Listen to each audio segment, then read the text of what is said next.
Donc le chapitre sur lequel nous allons travailler, ça sera la concordance des temps. Bon, je suppose que vous êtes déjà familier de cette notion que vous avez dû voir, par exemple, dans votre module de linguistique pour la littérature, peut-être, hein. Mais bon, on va approfondir un petit peu, et puis on va mettre en rapport avec ce qu'on a vu sur les subordonnés, etc. Vous allez voir que ça fait suite, hein, assez logiquement à ce qu'on a déjà fait ensemble, hein. Donc, bon, très bien. Donc, la concordance des temps, je vais vous distribuer les fiches que je déposerai plus tard sur Selene, bien entendu.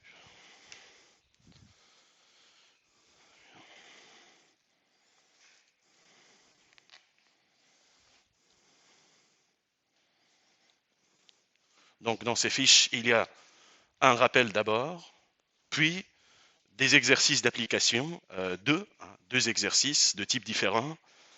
Ce sont des exercices de consolidation principalement. Ce sont des notions que vous connaissez, je pense, mais que peut-être vous avez oublié un petit peu, ou bon, c'est surtout des exercices de consolidation en premier lieu.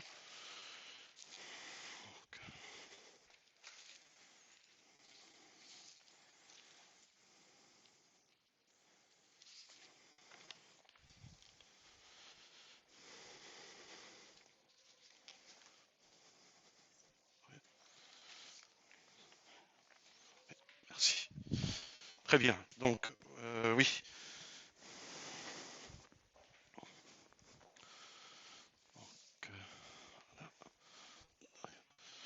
Donc, d'abord, avant que de commencer, hein, à titre de... Bon, j'ai mis déjà un rappel, mais avant de lire ce rappel, qu'est-ce que c'est la concordance des temps au juste?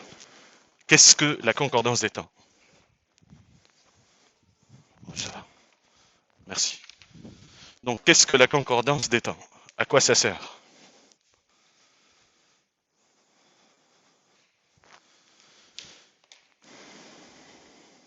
Oui? Oui? Oui, les deux, oui, ça concerne principalement, oui, les principales et les subordonnées, vu qu'on a déjà travaillé sur la subordination, n'est-ce pas? Donc, ça concerne tous les types de subordonnées, n'est-ce pas? Quel que soit le type de la subordonnée, on est toujours amené à un moment ou à un autre à nous interroger sur la question de l'emploi de quoi? Des deux choses, d'un point de vue grammatical. L'emploi des... Oui? Allez, prenez place, s'il vous plaît. Donc, l'emploi des deux choses, c'est-à-dire... Allez, de façon très simple, hein, ne cherchez pas des... Soyez terre à terre, hein. Quand vous employez une subordonnée, bon, mais par exemple, mettons une subordonnée avec après que, par exemple, ou alors avec avant que, ou alors pour que, etc. Circonstancielle, temporelle, finale, relative, conjonctive, quel que soit le type de la subordonnée.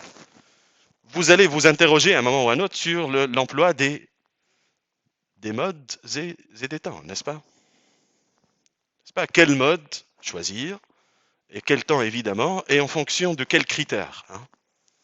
Comment on choisit les modes et les temps de conjugaison. Donc, ça porte principalement sur cela, hein, l'emploi des modes et des temps au sein d'une principale ou d'une subordonnée, hein. Pas seulement la subordonnée, c'est vrai qu'en général, quand on parle de la concordance des temps, on parle plus des subordonnées. Mais ça concerne aussi les principales, hein, évidemment. Donc, bon, assez rapidement, pour commencer, donc, la concordance des temps. Alors après, on va lire ce petit rappel que j'ai mis dans cette fiche. Donc, la concordance des temps donc, permet de faire quoi finalement? D'harmoniser, hein, d'harmoniser, de mettre en harmonie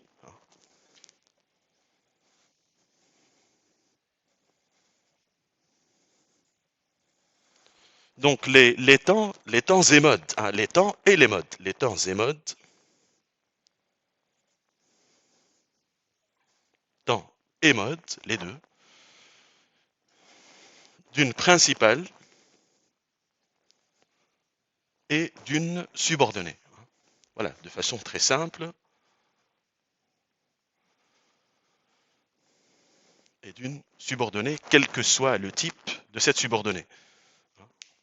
Mais même si habituellement la question se pose, bien sûr, pour les subordonnées qui sont introduites par un outil subordonnant, rappelez-vous. Hein, quand je vous ai proposé ce chapitre sur les subordonnées sur Selenium, donc rappelez-vous, le tableau dans lequel vous avez le classement des subordonnées, les types. Il y a deux types, enfin principalement, subordonnés avec un outil subordonnant et sans outil subordonnant. Donc ça concerne surtout, bien sûr, les subordonnés avec un outil subordonnant, avec un outil grammatical, un outil subordonnant. Donc, en général, avec un outil subordonnant, un outil grammatical, comme vous voulez.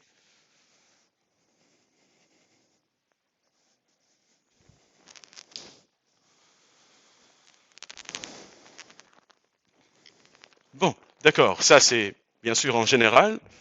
Après, il faut savoir quels sont les critères, les autres critères qui permettent de choisir justement, de choisir les temps et les modes. Donc, quels sont ces critères en général, toujours, juste à titre de rappel. Quels sont les critères qui nous permettent justement de choisir tel ou tel temps ou tel mode de conjugaison? Oui,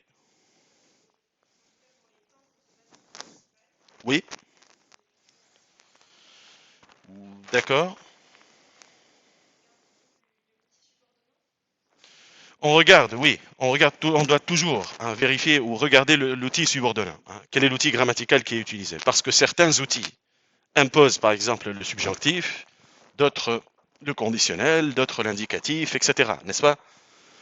Donc, et puis bien sûr, il y a la question de sens, le sens, qui est toujours important dans la grammaire. De toute façon, on ne peut pas y échapper. Le sens, le critère sémantique, c'est toujours présent, que ce soit dans les accords, dans les subordonnées, dans les choix des temps, etc. Le critère du sens est toujours important. Le critère sémantique. Donc on a un critère purement grammatical, la grammaire, c'est-à-dire l'outil grammatical tout simplement, et un critère de sens ou critère sémantique, qui nous permettent de choisir tel ou tel temps ou tel mode. D'accord? Donc je dis ça bien sûr toujours de façon générale. Donc, deux critères. Après, bien sûr, on aura l'occasion d'approfondir, donc permettre de choisir justement un temps ou bien un mode donné, quel que soit ce temps ou mode. Donc d'abord, le critère, donc je disais le critère grammatical.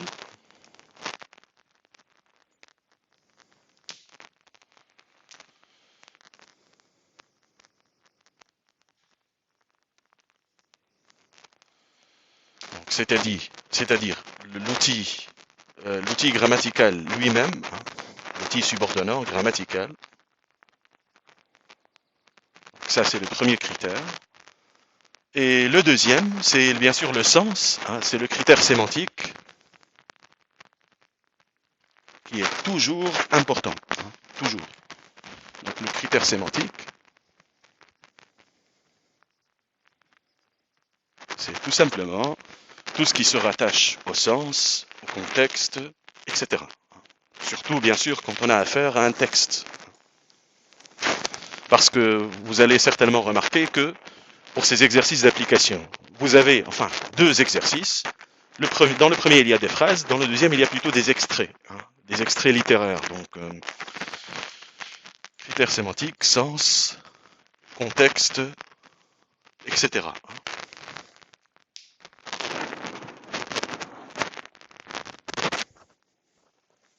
Donc, deux critères permettent de choisir un temps ou un mode donné.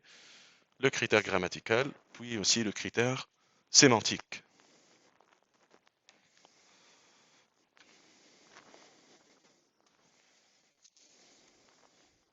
Bon, on va lire ensemble ce petit rappel que j'ai mis, qui est dans le même esprit, bien sûr. Donc, si vous avez fini de prendre note. Donc, ok, je vais le lire moi-même. Donc, à titre de rappel, on appelle concordance des temps l'ensemble des règles qui commandent l'emploi du temps et du mode verbal dans la phrase subordonnée, bon, mais aussi dans la principale, hein. Le système des modes et, temps et des temps dans une phrase est relativement complexe en français, même si son maniement est en partie intuitif, hein. Oui, justement. La plupart des personnes manient ou utilisent les temps de façon intuitive, hein, surtout dans une subordonnée. Mais bon, on ne peut pas se fier seulement à l'intuition, hein, malheureusement. Donc, il convient souvent de s'interroger sur le choix des modes et des temps, bien sûr. Les règles de la concordance des temps s'appliquent aux phrases subordonnées conjuguées soit à l'indicatif, soit au subjonctif, ou à d'autres modes, hein. Principalement, donc quand il est question de mode, c'est surtout ces trois modes, indicatif, subjonctif et conditionnel, pour le choix des modes. Pour le choix des temps, c'est une autre affaire, on aura l'occasion de voir ça. Mais pour les modes, on a principalement à faire un choix entre l'indicatif, le subjonctif et le conditionnel. Donc, il serait bien d'abord de rappeler la valeur, ce qu'on appelle une valeur modale, hein, une valeur modale, générale, globale, comme vous voulez, hein, la valeur modale de ces trois modes, c'est-à-dire, d'abord, le mode indicatif, qui bien sûr, en français, comporte le plus de temps. Donc, en général, hein, je dis bien en général, il y a toujours des exceptions. En général, l'indicatif comme mode, qu'est-ce qu'il exprime? Oui.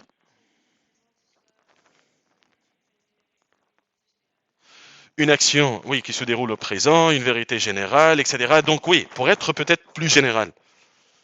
Donc c'est le mode de la réalité, hein. Le mode de la réalité, en général, hein. Bien sûr, on peut tout à fait raconter quelque chose de fictif ou d'imaginaire en utilisant l'indicatif.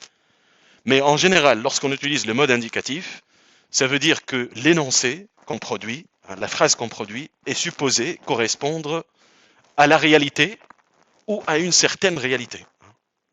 Oui, il faut faire attention à l'emploi du mot réalité dans la langue, hein, dans la linguistique et dans la grammaire.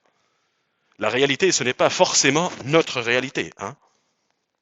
Ça peut très bien être une réalité imaginée, tout simplement, hein, ou alors une réalité entrevue seulement, ou bien la réalité telle qu'elle est, mais elle est modifiée. Donc ce n'est pas forcément la réalité avec un grand R, hein. Voilà. Correspondre à une certaine réalité, hein, on va dire. Donc c'est oui, parce qu'on n'a pas l'habitude de nuancer quand il est question de réalité. C'est comme s'il n'y avait qu'une seule réalité. Il y a aussi la réalité au sens réalité intérieure, hein, psychologique, etc. Donc il faut nuancer, hein, quand on emploie ce mot dans la grammaire.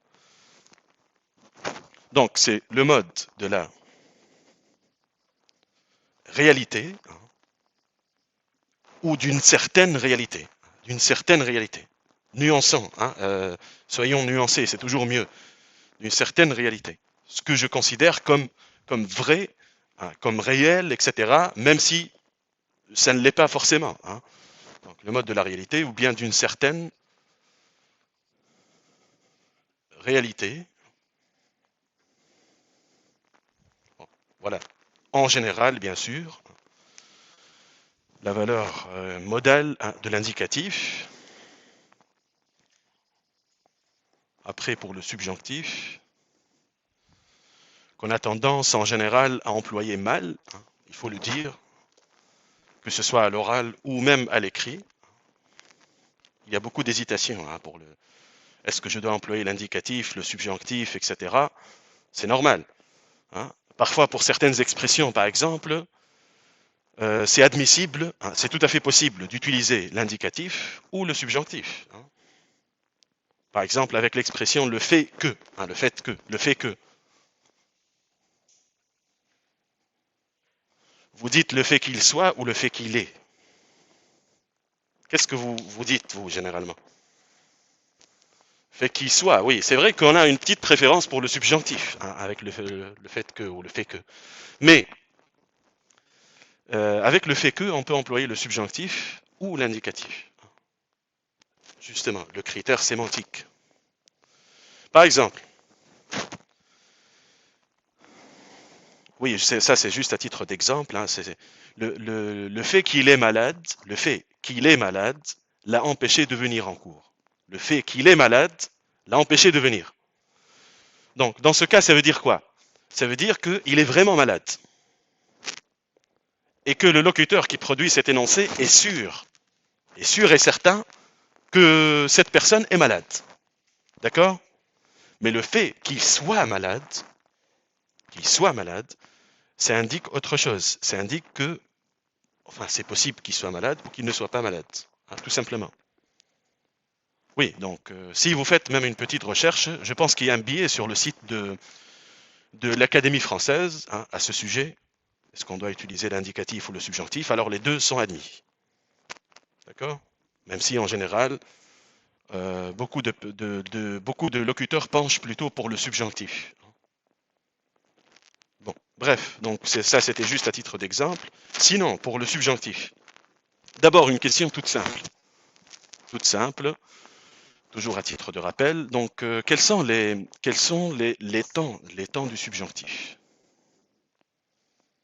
Combien de temps du subjonctif est-ce que vous connaissez?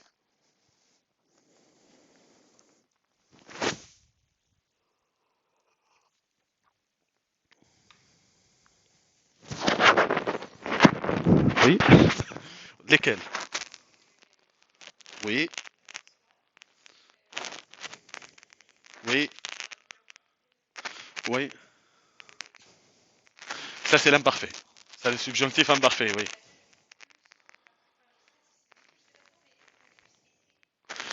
Oui, plus que parfait. Oui, qui a la même conjugaison que la deuxième forme du conditionnel passé. Bon, oui, bref, oui. On en reparlera. Oui, il y a des temps qui ne sont... Je pense que j'ai fait un petit clin d'œil à ça au premier semestre, sûrement. Oui, je vous ai un petit peu parlé du subjonctif imparfait, comment on a tendance à ne pas l'employer, etc. Bon, je ne sais plus c'était quel groupe, mais je l'ai fait. Bon, en tout cas, on a le subjonctif présent, qui est le plus usité, le plus connu, hein, et de loin, même si certains l'emploient très mal, le subjonctif passé. Auxiliaire rétro avoir au subjonctif présent plus participe passé. Le subjonctif imparfait, hein. Oui, la petite bête noire, enfin, qu'on a tendance à vouloir bannir à tout prix de l'oral, hein. Oui, et même de l'écrit. Oui, aujourd'hui tout le monde dit, moi ça m'a toujours fait un petit peu mal aux oreilles, tout le monde dit aujourd'hui, il fallait que j'aille. Il fallait que j'aille. Non, il fallait que j'allasse. Eh oui. Donc, il y a même un texte de loi, oui, comme je l'ai dit à vos camarades ce matin, puisqu'on fait de nos jours des lois sur à peu près tout, hein, avec cette utopie que les lois vont changer le monde, il suffit de produire une loi pour que le monde change. Bon, bref, on va pas. Mais il y a même un texte de loi qui permet aux élèves, enfin pas à vous, mais aux élèves, c'est-à-dire au lycée, au collège, etc., d'utiliser le subjonctif présent à la place du subjonctif imparfait à l'écrit. Je ne sais pas si vous vous rendez compte. Bientôt, on aura une loi aussi pour permettre aux élèves d'utiliser le futur simple à la place du conditionnel présent. Allez, je savais qu'il viendra, pourquoi pas. Suivant la même logique, mais c'est ça. Bon, bref, allez. Le subjonctif imparfait, enfin, en fait, il est très simple. Sa conjugaison est très simple. On prend le passé simple, on ajoute SE ou SSENT à toutes les personnes, hein, sauf nous et vous, IEZ, IONS, et on ajoute un accent circonflexe sur la voyelle de il et elle au singulier. Ça n'a rien de très compliqué. On prend la terminaison du passé simple, donc SSE, SSES avec je et tu, et nous et vous, SS, IONS, SS, IEZ. Quant à il et elle au singulier, on ajoute l'accent circonflexe sur la voyelle. Bon, après, je posterai des fiches de rappel sur Selene, hein, je déposerai des fiches sur ça, juste à titre de rappel toujours. Mais bon, on a aussi le subjonctif plus que parfait, alors là, qui n'est pas du tout utilisé. C'est l'auxiliaire rétro avoir au subjonctif imparfait plus le participe passé. Donc, bon, le subjonctif présent, enfin, le plus commun, le plus, hein, que connaît le commun des mortels. Ensuite,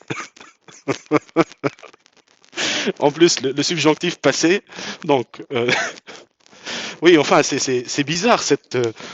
Enfin, oui, un élève donc a le droit d'employer le subjonctif présent à la place du subjonctif imparfait. Moi, ça, je le sais très bien parce que j'étais aussi prof au lycée, au collège, donc je sais très bien ce qu'on propose aux élèves.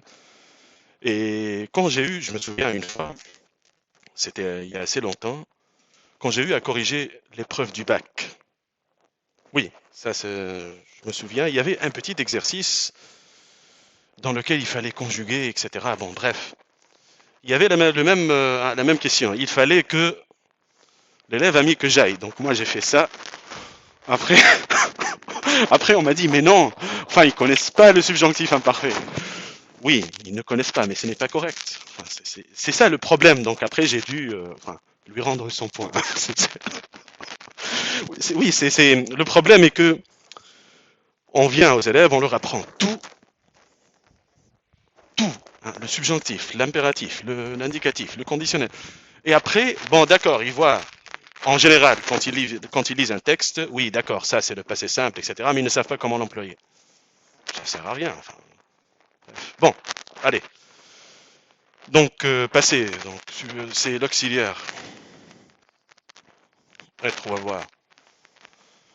Au présent simple, au présent, plus le participe passé évidemment, puisque c'est un temps composé. Donc, le subjonctif imparfait, ou l'imparfait du subjonctif, c'est la même chose.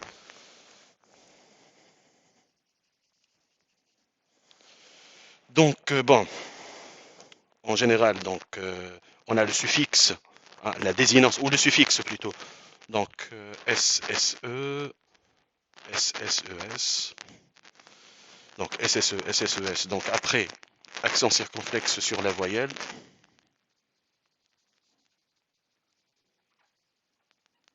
Pour il et elle au singulier. Ensuite, SSIONS, donc SSIONS et SSIEZ. En général, ça fonctionne comme ça. Ça n'a rien de très compliqué, ni de précieux, hein, comme on croit aujourd'hui. Oui, c'est comme si, oui, quand on emploie le subjonctif imparfait aujourd'hui, c'est comme si on vivait au XVIIe siècle, quoi. Donc, et finalement, le subjonctif plus que parfait. Oui.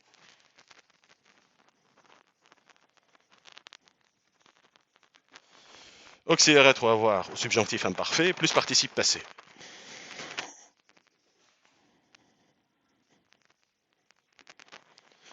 Donc, auxiliaire être ou avoir au subjonctif imparfait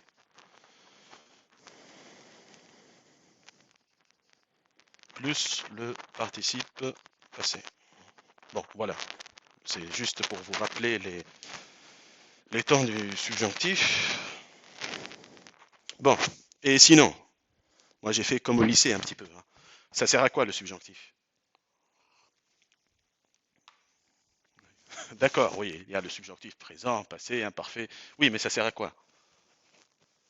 Pourquoi on emploie le subjonctif?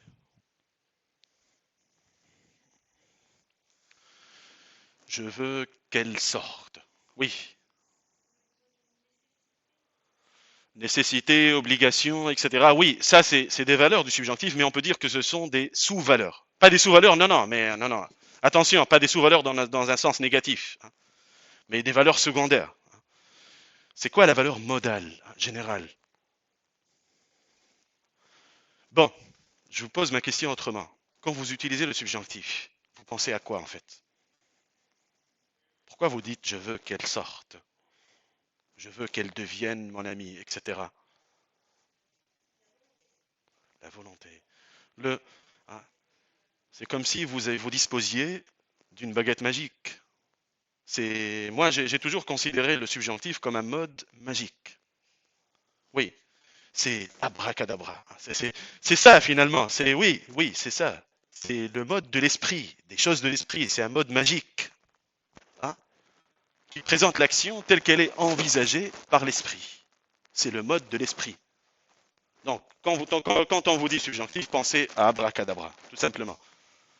hein. C'est comme si l'esprit pouvait changer le monde, hein. Tout simplement, d'un point de vue philosophique. C'est comme si l'esprit, à lui seul, pouvait changer le monde. C'est-à-dire, je veux qu'elle sorte, dans ma tête, elle est déjà sortie. C'est ça, finalement, c'est le mode de l'esprit, hein. Donc, le mode de l'esprit, hein, c'est un mode magique, le subjonctif.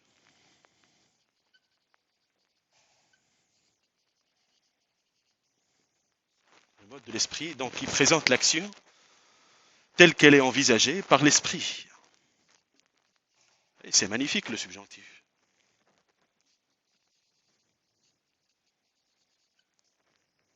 Et c'est génial qu'on ait en français toutes ces nuances. Hein, ça permet d'être précis, hein, et oui, on présente l'action telle qu'elle est envisagée par l'esprit. Abracadabra. Que la lumière soit. Et la lumière fut. Que la lumière soit. C'est quelque chose de magique, de divin. Que la lumière soit. N'est-ce pas? C'est ça finalement. Oui, c'est ça la valeur du subjonctif. Donc, bon, voilà. En général, donc, bon, je vous laisse le subjonctif. J'efface jusqu'à l'indicatif, je pense que c'est.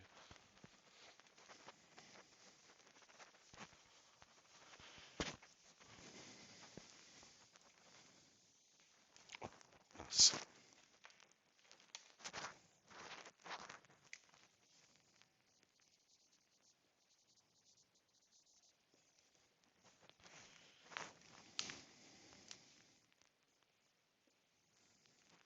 Bon, très bien. Maintenant, le conditionnel.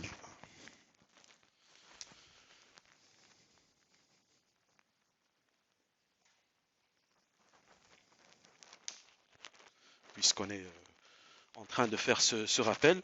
Donc, quels sont d'abord les temps du conditionnel? Combien de temps du conditionnel est-ce que vous connaissez?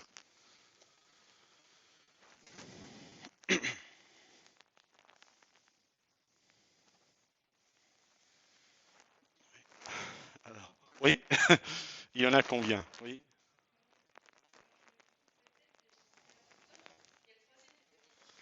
Oui, oui, moi, bon, mais enfin, oubliez celui-là. Dites-moi,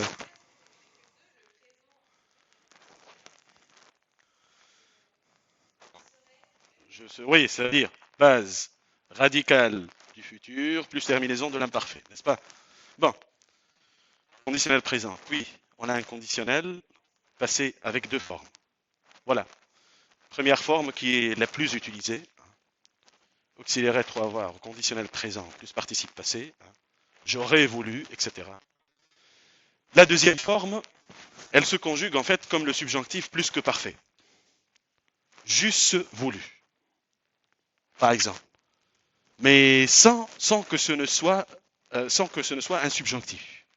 C'est la même forme, c'est d'un point de vue morphologique, c'est la même chose, mais ce n'est pas la même valeur, hein.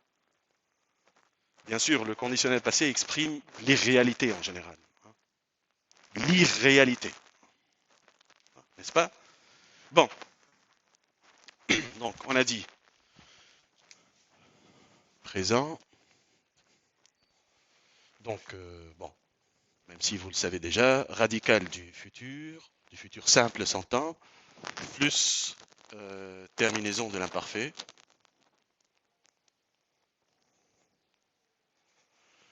Et puis, donc, un passé avec la première forme, donc celle qui est la plus utilisée,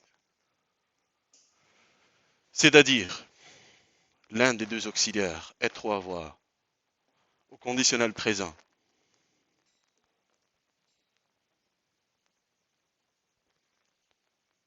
plus, bien sûr, le participe passé, vu que c'est un temps composé, comme la deuxième forme d'ailleurs.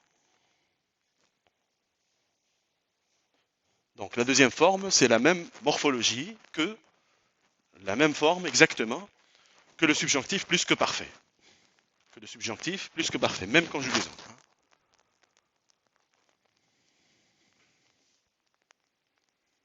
même conjugaison que. Le subjonctif, plus que parfait. Bon, exemple. euh, bon, dans l'ordre, présent, passé, première forme, passé, deuxième forme, je voudrais, avec RAIS, j'aurais voulu, et j'eusse voulu.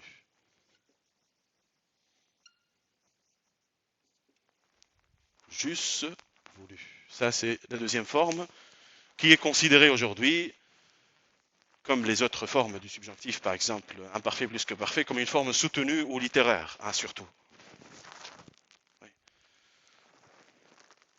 Mais puisque vous avez bien sûr souvent affaire à des textes littéraires, donc enfin, je pense que vous devez quand même connaître ces temps et modes, hein. Donc oui, sinon à quoi ça sert le conditionnel? Oui,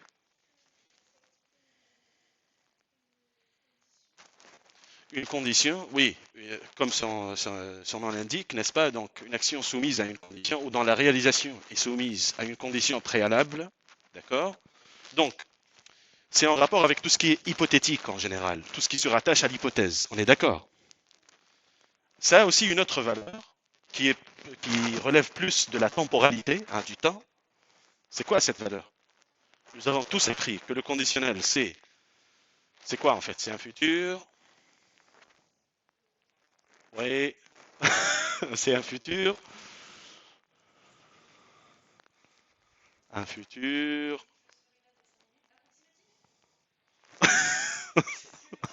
Non, non, non, ce n'est pas ça que je voulais dire, mais en rapport toujours avec la concordance des temps. Pourquoi on dit je savais qu'il viendrait en fait? Et non, je savais qu'il viendra. Pourquoi?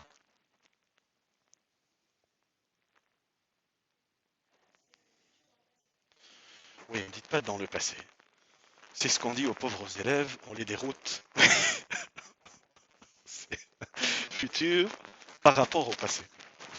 Parce que franchement, imaginer un futur dans le passé, c'est un peu compliqué quand même, hein, Oui, mais futur par rapport au passé, c'est plus clair quand même. Oui, n'est-ce pas?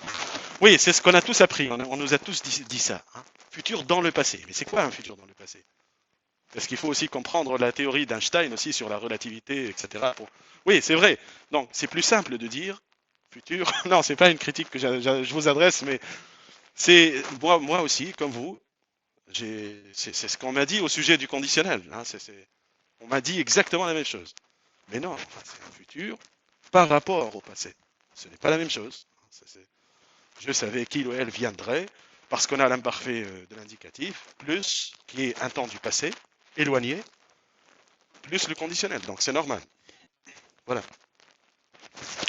Donc, bon, on a dit, donc on a une valeur hypothétique principalement, donc qui se rattache à l'hypothèse. Donc ça c'est la première valeur. Ou bien, sur le plan temporel, strictement temporel, c'est un futur par rapport au passé.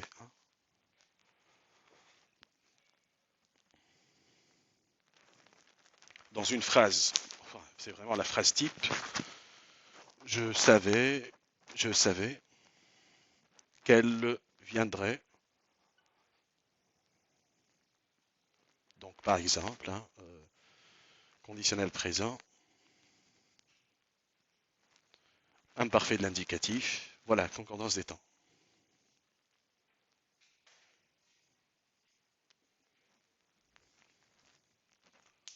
Je savais qu'elle viendrait. Donc voilà.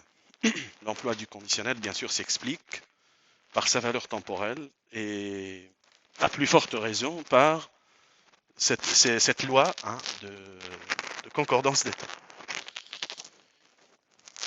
Oui, des questions peut-être, dites-moi.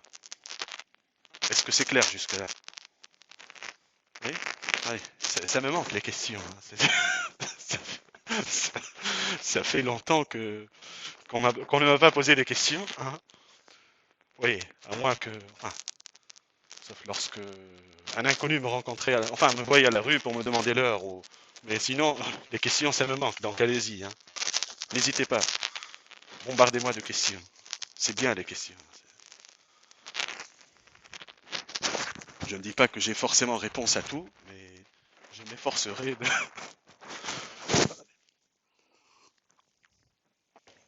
Très bien.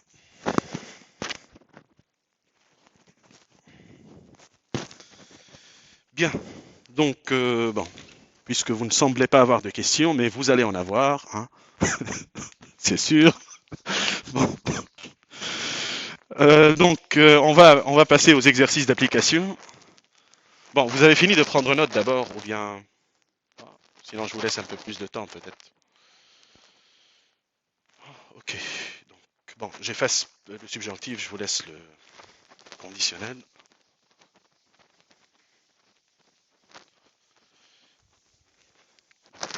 Exercice d'application.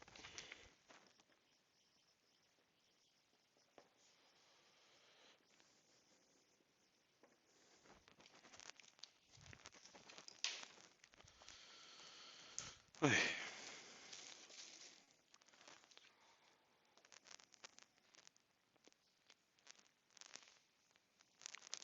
Fort bien.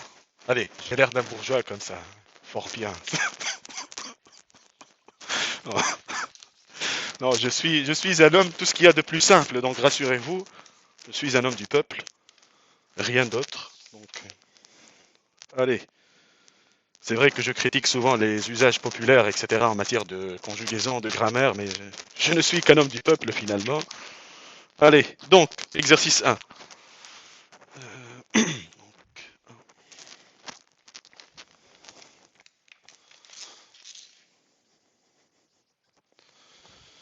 Donc, la consigne de cet exercice, c'est de conjuguer les verbes entre parenthèses au temps et, bon, temps bien sûr et mode, les plus adéquats. Donc, les plus adéquats parce que parfois, on a l'embarras du choix, hein. Mais seulement, il y a des temps qui sont, et des modes qui sont plus adéquats, hein, que d'autres, tout simplement. Donc, oui, on ne se contentera pas, bien sûr, de conjuguer, hein, tout simplement, mais on va conjuguer, on va aussi rappeler, hein, surtout, les lois qui concernent la concordance des temps, hein. La concordance des temps. Bon, bien, alors, on a des verbes entre parenthèses qu'on va conjuguer. Donc, phrase 1, dès que tu verbes monter à bord de l'avion, tu auras mal aux oreilles. Donc, on a une phrase qui commence par une subordonnée circonstancielle temporelle, n'est-ce pas? Oui, oui, oui, donc on va d'abord dire certaines choses sur le choix des modes et temps au sein d'une subordonnée circonstancielle, hein, temporelle. Donc, comment justement on choisit le mode ou le temps de conjugaison dans une subordonnée temporelle, hein, circonstancielle temporelle. Fonction de quoi? Oui.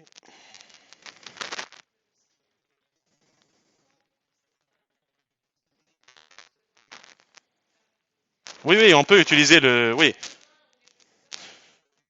oui, donc principalement, on a pour les modes, on a l'indicatif, on a aussi le subjonctif, et on a parfois aussi le conditionnel, hein. Bon, parfois, même si en général c'est l'indicatif ou le subjonctif, on va dire. Donc, on les choisit en fonction de quels critères? En fonction d'abord, comme a dit votre camarade, de l'outil grammatical, hein, de l'outil subordonnant, comme ce qu'on a dit dans le rappel, hein, en fait.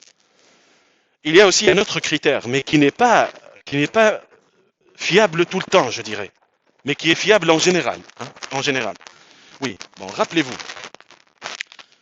quand je vous ai proposé le chapitre sur les subordonnés, sur Célène, je veux dire, je vous ai un peu parlé de cette question. Cette question, c'est-à-dire pourquoi, en fait, on a des subordonnés de temps, mais on n'a pas de subordonnés de lieu en français.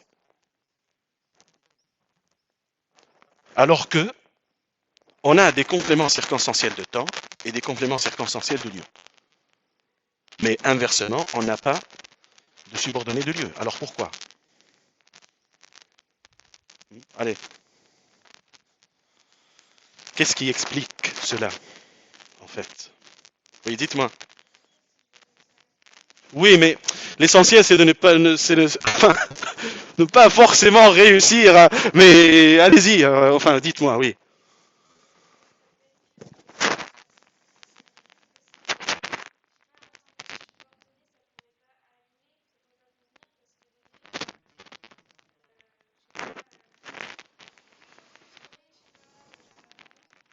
Vous, vous sentez la chose. Enfin, vous avez une bonne intuition, mais oui, ce n'est pas du tout pareil. Alors, il y a une raison logique à cela, en fait. Pourquoi on n'a pas de subordonné de lieu en français? Vous ne vous êtes jamais posé la question? Alors qu'on a des compléments circonstanciels de temps et de lieu? Pourquoi, en fait? Oui. Ça devient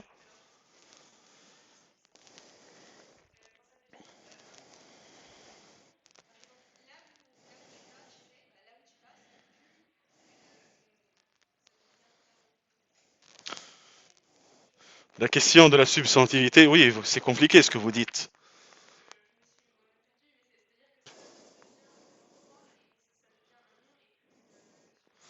D'accord. Mais encore une fois, je suis un homme simple. Expliquez-moi les choses simplement. Donc, il y a une explication beaucoup plus simple et beaucoup plus directe, en fait. Mais en fait, ça va dans le sens de ce que vous étiez en train de dire. Mais de façon très simple. Quand on dit qu'il y a une subordonnée, sauf pour les subordonnés sans outil subordonnant. On sait très bien que pour le temps et le lieu, on a besoin d'un outil, quel que soit cet outil. Or, puisqu'on a un outil subordonné, ça veut dire quoi? Ça veut dire qu'on a une principale plus une subordonnée. Sinon, ça sert à quoi l'outil subordonné? Ça sert à assurer la liaison entre les deux phrases. Donc, finalement, pour le temps, on a l'action de la principale plus l'action de la subordonnée. On a une action 1 et une action 2.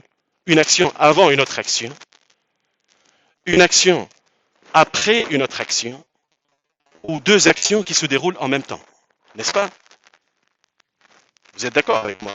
C'est ce qu'on appelle dans la subordonnée circonstancielle temporelle l'antériorité, la simultanéité ou la postériorité. Je vais le noter. Hein. Donc, en quoi cela peut être important? Peut être important pour le choix des modes et des temps. C'est que quand on a une antériorité, en général, on utilise quel mode? On utilise le subjonctif. Subjonctif. Avant que, par exemple. Avant que, en attendant que, jusqu'à ce que, etc. Plus subjonctif. Parce que l'action ne s'est pas encore réalisée, elle est seulement envisagée par l'esprit. Voilà. Avec la simultanéité, deux actions en même temps, ou la postériorité, par exemple, lorsque vous avez des outils tels que pendant que, simultanéité en même temps, ou alors après que, postériorité. Vous utilisez quel mode? Indicatif. Simultanéité ou postériorité indicatif, antériorité subjonctif. Par exemple, comme pour avant que, antériorité, pendant que, après que, simultanéité, postériorité. Donc, on a deux critères principalement. Le rapport temporel entre l'action de la principale, l'action de la subordonnée, plus bien sûr l'outil en lui-même. Certains outils exigent tout simplement l'emploi du subjonctif, d'autres l'emploi de l'indicatif, et c'est toujours en fonction de ces valeurs globales. Si vous analysez bien les conjugaisons qui sont employées, vous pouvez toujours, de toute façon, les ramener à ces valeurs globales. Action envisagée par l'esprit, la réalité, l'hypothèse, etc. Voilà. J'espère que c'est clair ce que je dis. Donc, bon, juste avant de faire la première phrase, donc, juste un rappel donc, sur le choix du mode, principalement, parce que c'est cela surtout qui pose parfois problème. Par exemple, certains écrivent après que plus subjonctif. Ou certains ont un doute. Est-ce que si j'ai après que, je dois utiliser l'indicatif ou le subjonctif? C'est l'indicatif. N'est-ce pas? Voilà, donc pour ne plus avoir de doute, justement, donc c'est le choix du mode. Donc dépend de deux choses, en fait. Le rapport D'abord, le rapport entre l'action de la principale et celle de la subordonnée.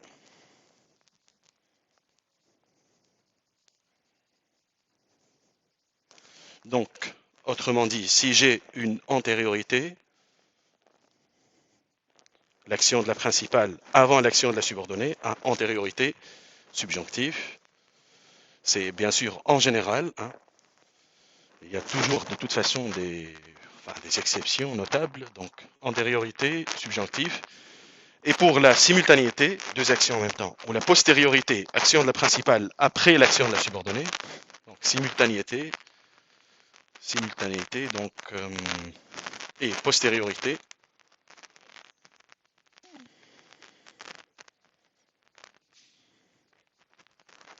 Donc en général, c'est à l'indicatif que l'on recourt dans ce cas.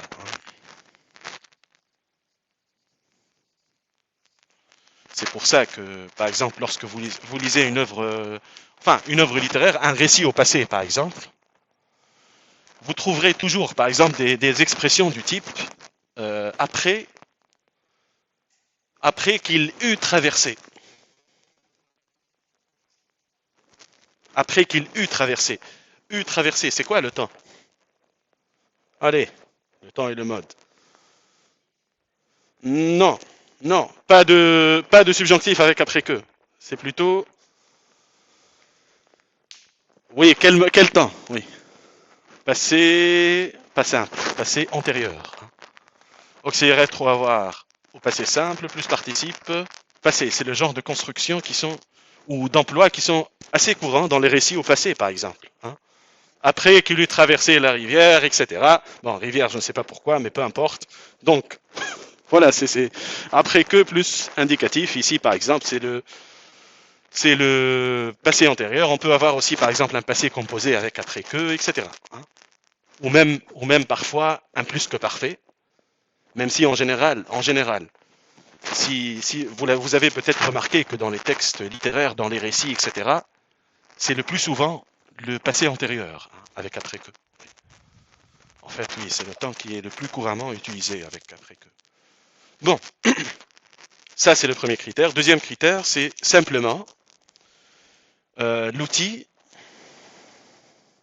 subordonnant ou l'outil grammatical. L'outil subordonnant en lui-même. Il y a certains outils qui exigent l'emploi de certains temps et modes et plutôt que d'autres.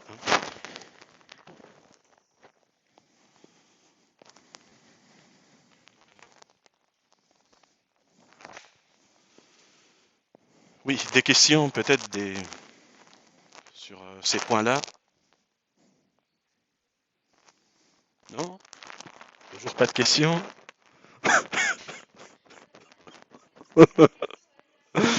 Oui, mais allez, je suis assoiffé de questions. Ça,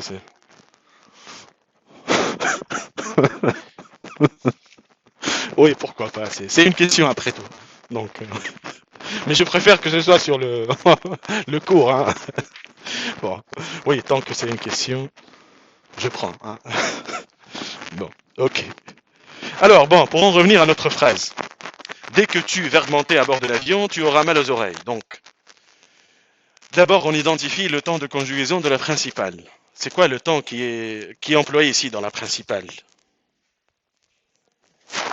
Futur simple. Oui, il suffit de dire futur simple parce que le futur simple n'existe que dans l'indicatif. Donc, futur simple aura. Donc, bien sûr, enfin, ce n'est pas parce qu'on dit principale qu'elle est forcément en première position. Elle peut très bien être en deuxième position, comme ici. Donc, alors, avec des que, quel temps et mode est-ce qu'on va préférer? Bien sûr, ne faites pas la bêtise je dis ça comme ça, désolé, mais ne faites pas la bêtise de mettre un subjonctif chaque fois qu'il y a que, s'il vous plaît.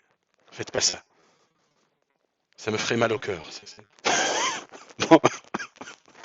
Non. Oui, enfin, je plaisante, je sais très bien que... Enfin, vous savez que ce n'est pas toutes les fois qu'on a un subjonctif, naturellement. Oui, alors, dites-moi. Indicatif, c'est large ça. Quel temps? Oui, indicatif pour le mode. Et futur simple. Oui, on peut utiliser le futur simple.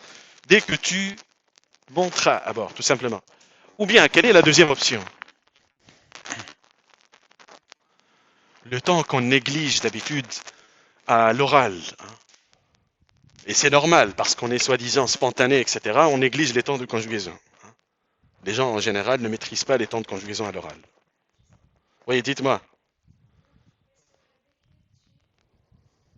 Dès que tu... Pourquoi? Vous avez un futur simple. Pourquoi utiliser... Pourquoi? Oui, dites-moi. Oui, bien, c'est-à-dire.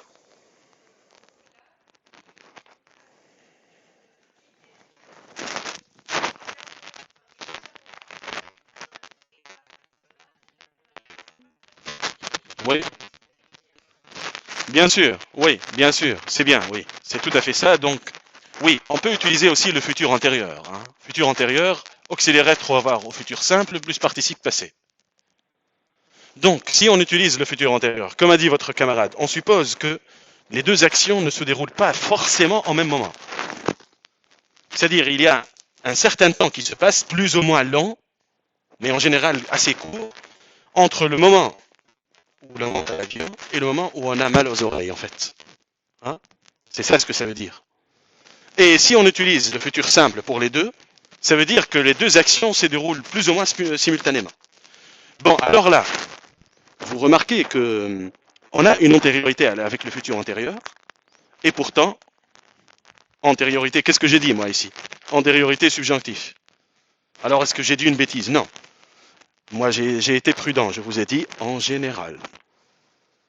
Alors, j'ajoute une remarque à la lumière de cette phrase. C'est que lorsque vous avez... En fait, pourquoi on peut avoir le futur simple ou alors le futur antérieur, etc. On a le critère sémantique, comme on a dit. On a le deuxième critère, en fait, c'est le critère purement grammatical. C'est que un outil grammatical tel que dès que, ou alors la conjonction quand, pour exprimer le temps, peut exprimer soit la simultanéité, soit l'antériorité. Soit la simultanéité, soit l'antériorité. Donc, en général, avec les outils grammaticaux qui peuvent exprimer plusieurs rapports temporels,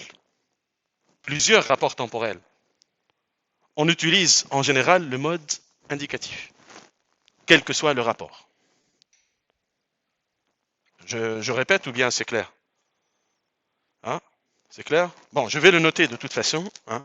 Une remarque, lorsque l'outil grammatical est plus ou moins polysémique, mais sur le plan temporel, c'est-à-dire il peut exprimer plusieurs types de rapports entre l'action de la principale et celle de la subordonnée, on utilise en général le mode indicatif. Donc ça fait exception à la règle que j'ai déjà formulée plus haut. Hein. Donc, mais j'ai bien dit en général. Hein. Voilà. Voilà. J'ai fait preuve de prudence. Oui, dites-moi.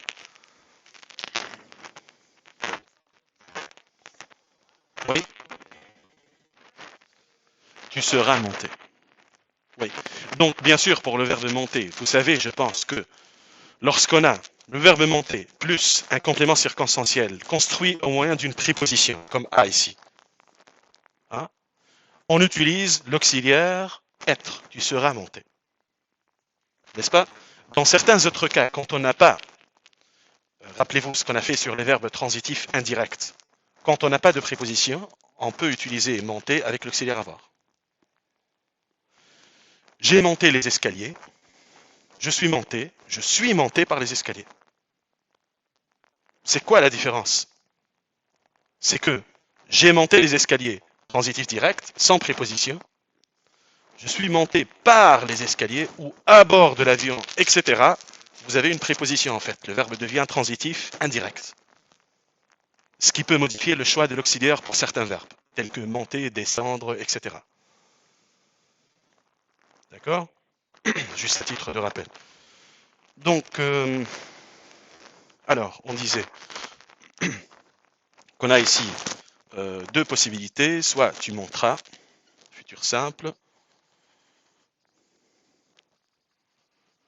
Ou alors, on opte pour le futur antérieur, tu seras monté, bon, avec et ou bien et eux, ça dépend, hein. Tu, ça peut être bien sûr masculin ou féminin. Donc, dans ce cas-là, si on utilise du mantra, on suppose qu'il y a un rapport de simultanéité, bien sûr, deux actions qui se déroulent en même temps.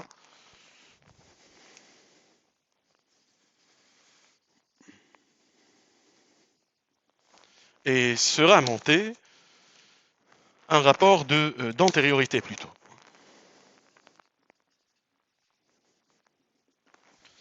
Donc la petite remarque ici, la petite remarque en plus, c'est que quand l'outil subordonnant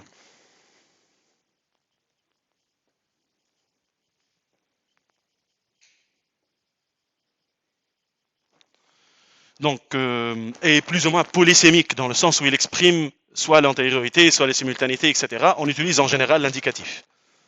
D'accord?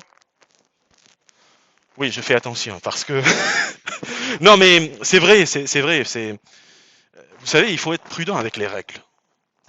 C'est-à-dire, moi, je dis qu'une règle est absolue quand elle est absolue. Quand il n'y a vraiment pas d'exception. Mais quand il y a vraiment, je ne sais pas moi, 0,005% de chance qu'on a un autre emploi, je dis en général. Oui.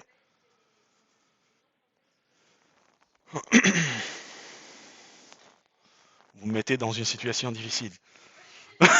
Non, non, mais ça va venir. Oui, mais pour les outils qui sont polysémiques. Quand je trouverai, je vous dirai. D'accord?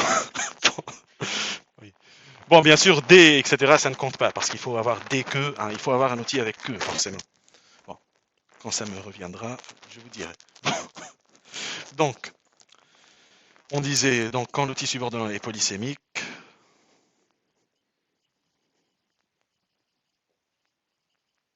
donc, indicatif en général. Voilà. Alors, est-ce que j'ai des exemples en tête? Non, non, mais il ne faut pas être désolé, c'est une bonne question. Alors,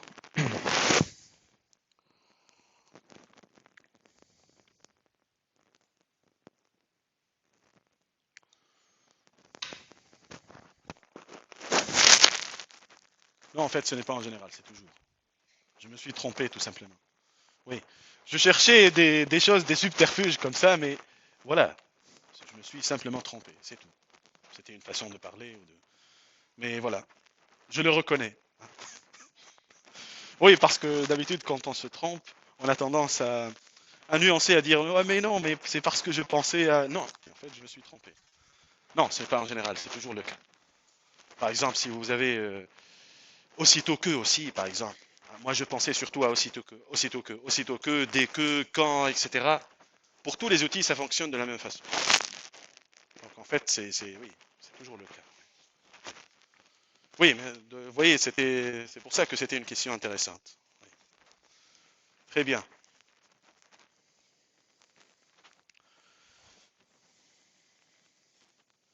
En fait, pour le deuxième contrôle, donc comme je l'ai déjà expliqué, c'est votre meilleure note qui sera comptée comme étant la moyenne, hein.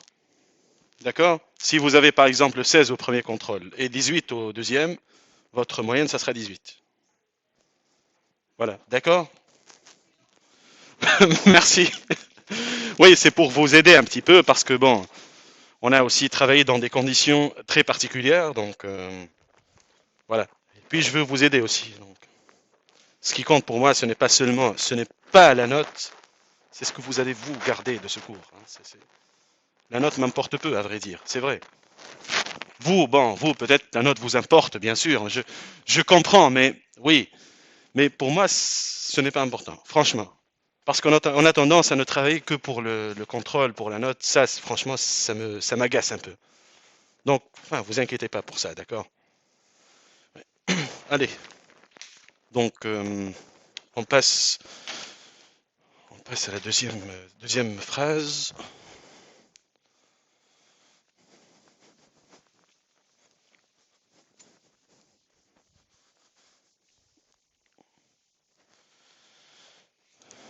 Donc, phrase 2. Quand nous aurons une journée de congé, donc les phrases sont très simples, ce sont des phrases un peu typiques. Après, vous aurez des extraits littéraires. Quand nous aurons une journée de congé, nous se rendre à la campagne. Alors, donc ici, vous avez, ce n'est pas comme la première phrase. Le verbe qui est déjà conjugué, il est à la subordonnée, dans la subordonnée. Et vous allez conjuguer celui de la principale pour vous montrer que la concordance ne concerne pas seulement les subordonnées, mais aussi les principales, justement. Ça, c'est ce qu'on croit, c'est ce qu'on dit en général. On dit que la concordance des temps concerne surtout les subordonnés, mais non, en fait. Elle concerne la principale et la subordonnée. Donc alors, dites-moi, c'est un peu la même logique que celle de la première phrase, hein. Il n'y a pas de grande différence là. Alors, nous, quand nous aurons une journée de congé, nous, tout simplement, hein, nous nous rendrons. Est-ce qu'on peut dire ici, nous nous serons rendus? Non. Oui, euh, oui, voilà, c'est ça. En fait, c'est avec quand qu'on peut utiliser quand nous aurons eu. On peut utiliser le futur antérieur, mais avec quand? Dans la subordonnée, mais pas dans la principale. Voilà, faites bien attention à ça, parce que lorsqu'on dit antériorité, postériorité, bon, simultanéité c'est clair, deux actions en même temps, mais c'est toujours par rapport à l'action, en fait, l'action de la principale avant l'action de la subordonnée ou après l'action de la subordonnée. Donc, ce qui explique ici pourquoi on ne peut pas utiliser le futur antérieur dans la principale, en fait. Donc, on n'a pas vraiment le choix. Ici, c'est nous nous rendrons. Hein, c'est futur simple plus futur simple. Toujours est-il qu'avec quand, on peut aussi avoir un rapport d'antériorité. Hein. Par exemple, si on modifie ici, quand nous aurons eu. Hein. Donc, voilà. Donc là, pour la deuxième phrase, donc, on a auront, plus, donc, le deuxième verbe, c'est se rendront. Se rendront. Donc, futur simple plus futur simple.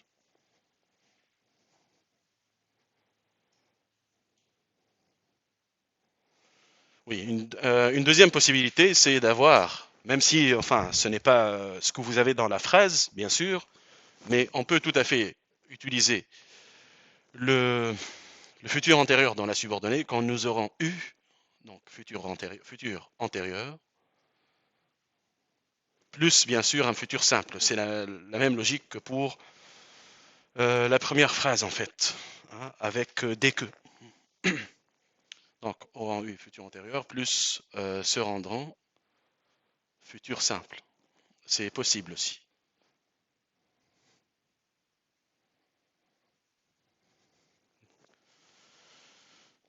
Bien sûr, enfin, ça ne marche pas avec tous les outils subordonnants, hein, avec tous les outils grammaticaux.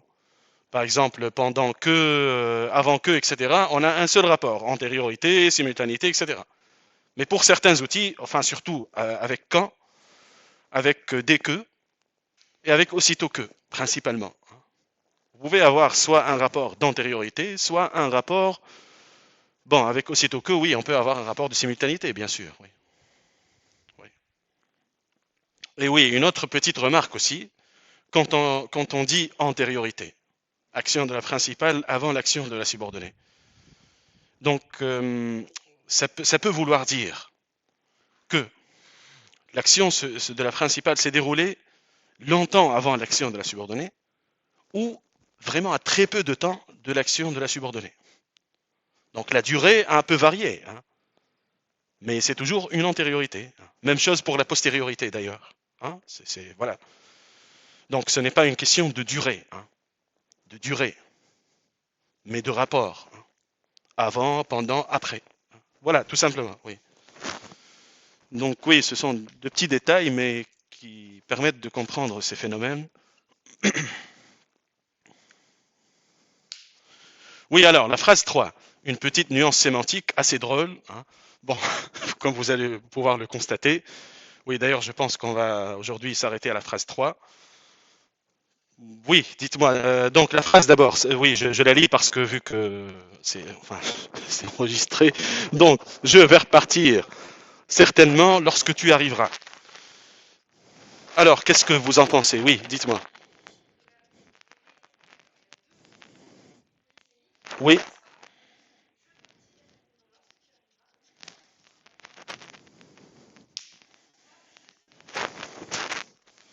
ok, je suis tout à fait d'accord. On peut utiliser le futur simple ou le futur antérieur en fait. C'est-à-dire, je partirai certainement lorsque tu arriveras, ou je serai parti.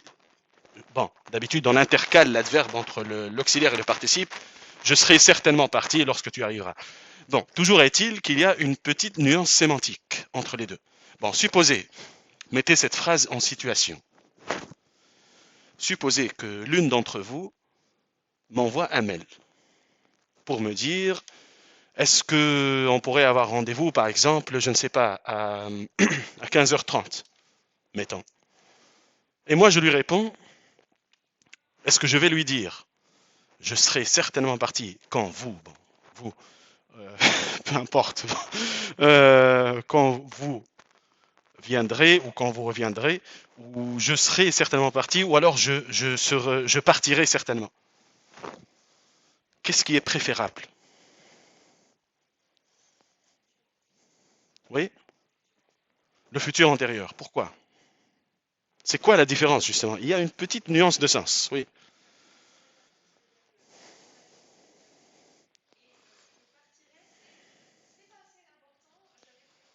Oui, donc, oui.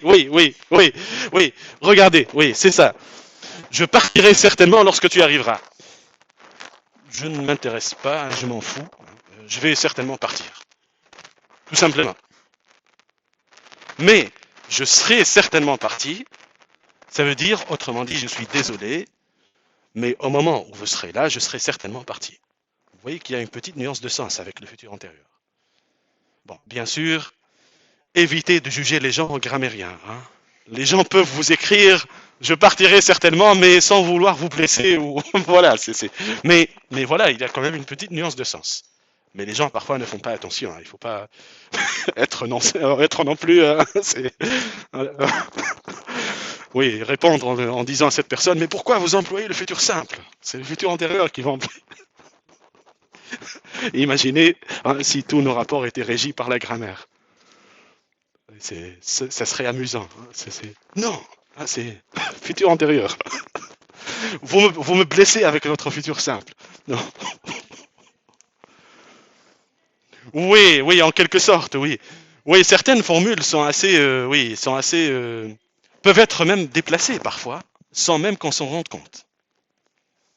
Oui, avec vos camarades ce matin, par exemple, vous envoyez un mail à entre guillemets, un supérieur. Par exemple, on vous envoie un mail au président de l'université. Et à la fin, vous lui dites, merci de me répondre, par exemple, quand vous serez disponible, etc. Merci de plus infinitif. Vous savez que quand on s'adresse à un supérieur, bon, n'aime pas ces mots, mais enfin, à une personne qui est supposée être notre supérieur ou être dans une position d'autorité, etc. On n'utilise pas merci de plus infinitif. Merci d'avance, ok. Mais merci de plus infinitif, c'est un ordre. Vous ne payez pas votre facture d'électricité, vous recevez un courrier formel, à la fin on vous dit merci de régler votre ou de régulariser votre situation au plus vite par exemple. C'est-à-dire vous n'avez pas le choix, vous devez le faire.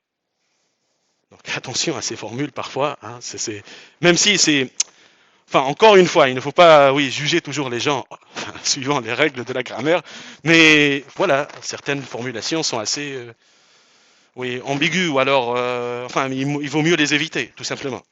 Oui. Je vous serai bien reconnaissante de bien vouloir, machin, etc. Oui, c'est. Enfin, voilà, n'est-ce pas? On se prosterne presque, tellement c'est poli. Alors que les formules de politesse en général, ça cache une insulte. Comme j'ai toujours, comme j'ai toujours tendance à le penser. Bon, bref, allez. Ouais. C'est juste qu'on est obligé d'être poli en fait. Moi personnellement, que quelqu'un me dise tu ou vous, enfin, je m'en fiche complètement. Bon, bref. Alors, euh, je serai donc je serai certainement parti. Donc bon, l'adverbe, ce n'est pas forcément nécessaire. Bon, je serai parti, ou alors je partirai. Donc futur antérieur ou futur simple, avec une petite nuance de sens qui peut parfois hein, modifier le sens de la phrase. Futur antérieur, autrement dit. Donc, que ce n'est pas intentionnel, hein. Donc, sans, sans le vouloir, ou alors en étant obligé, etc. C'est dans ce sens-là. Vous voyez le critère, le critère de sens dont j'ai parlé, hein, le critère sémantique. Vous voyez qu'il intervient ici. Ou bien le futur simple, c'est-à-dire de façon ou de manière intentionnelle, hein, tout simplement.